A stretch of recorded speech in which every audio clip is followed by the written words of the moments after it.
Hello and welcome back to the Red Dice Diaries. It's Saturday afternoon and I've just been doing a bit of writing on a project where I'm adapting a short one-shot of Eldritch Tales, the Lovecraftian white box horror game by Joseph D. Salvador, and it's a scenario that I ran at UK Games Expo last year as a little taster game for Games on Demand, and I'm currently adapting that into a more sort of fully fledged adventure module. And while I was reading through that, I started to think a little bit about magic items in games and how you work out what the powers are for them and how they affect your character. So that's what I'm going to talk about today.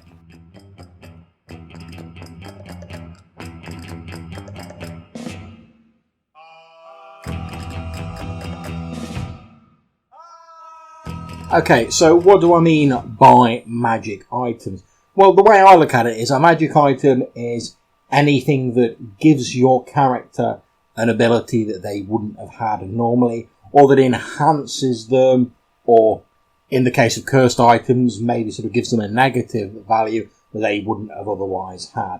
So, for instance, if you drink a potion of invisibility, you're invisible. Your character probably couldn't turn invisible otherwise unless they're a mage and they have the spell. You have the much maligned +1 sword in a D&D game. You get a bonus to your hit roll and your damage roll, etc., etc. Now, in my own Midlands game, which I'm running using Castles and Crusades, we've just got to the point where the player characters have started to collect a small sort of group of magic items, and they've picked up like lots of odds and ends hereabouts, and none of them are sort of one of them's a massive flaming like magical sword, but the rest of them are more sort of small like knickknacks with little sort of odd powers. Now, part of the reason I like to do this is because I think it's interesting to have these magic items that have powers and abilities that are flavoured by the reasons they were created and by the background, and also some of them have been rolled on random tables, so I'm just incorporating whatever I rolled on the table. But that got me thinking about, how do you actually find out what a magic item does in a game? Now, the obvious answer is, you are put in the position of your character. You get this magic item, so let's say, for instance, as is the case with my players in the game, Fry Dunstan has picked up a soft leather overcoat. Now, because he's got the detect magic spell, he's cast detect magic on it. He knows it's magical, but he doesn't know exactly what it does. So you could argue that the player is in the same position as their character, and obviously you can experiment with different ways of trying to find out what it does. So in the Friar's case, he's worn the coat for an extended period, he's seen whether it's affected his mood or anything like that. It hasn't. No one else has noticed that he's behaving strangely. So he doesn't think it's anything that's affected his alignment or anything like that. But then, how do you test it? After all, it's effectively light leather armour. So you might think, oh, it's magical leather armour. Maybe it gives me an AC bonus.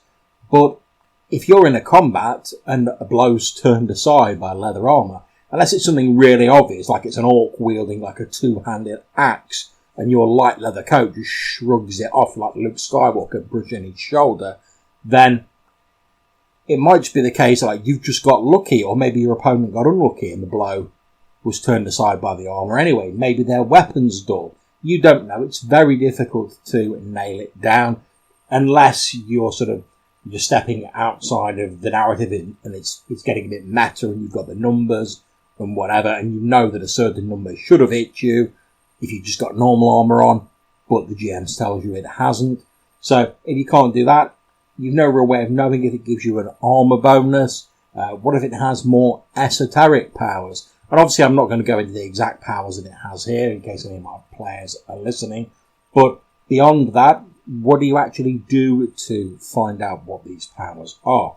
Now, part of the reason I said this came to my mind when I was reading Eldritch Tales is because chapter 11 of that book is Eldritch Artifacts, and it talks about mythos tomes, these sort of like the Necronomicon, Liebediggles, stuff like that. These sanity-blasting tomes of evil knowledge that can drive you insane just by reading them. And the game represents that with a set series of rules. So the way it works in Eldritch Tales is that each of the books has a reading period, which is the time required to read before you can make a test. Once you've done that, you make an intelligence test. If you succeed on it, you gain certain benefits. You might gain knowledge of spells, certain other benefits based on what the book contains. If you fail, you get a downside, which you're normally gaining insanity points in this game. Each of the books requires a number of successful reading periods in order to have read the entire book, so you'll be making multiple rolls.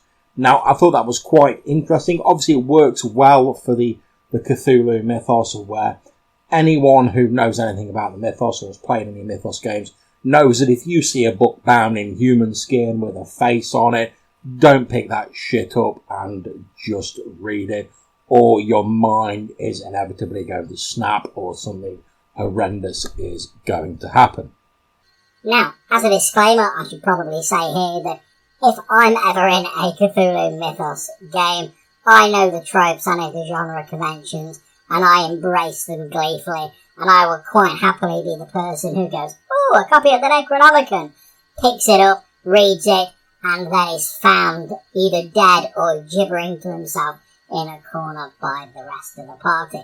But for me, that's all part of the fun of a Cthulhu game.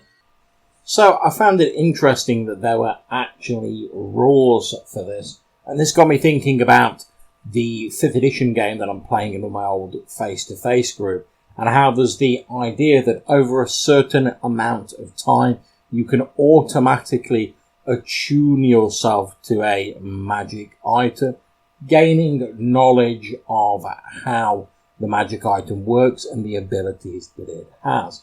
Now, to be honest, I'm not sure how much I like that. I sort of have a bit of a love-hate relationship with that idea, because I don't like the idea that you can just be like, "Oh, GM, I've been holding on to this sword for X number of months. What's it do?" And you just find out in that manner, and just entirely sort of avoid the whole exploration and the joy of finding out and discovering things. But by the same token, if you get hold of a magic item and it's something quite obscure and you're never able to work out what the item is, that will be incredibly frustrating. So I can sort of see both sides of the coin with that. And to be honest, I don't really have any good answers when it comes to the best way of sort of finding out what a magic item does. As someone who really gets into the OSR games, where it tends to be more sort of like rulings over rules, I lean more heavily towards the sort of finding out by experimentation and things like that.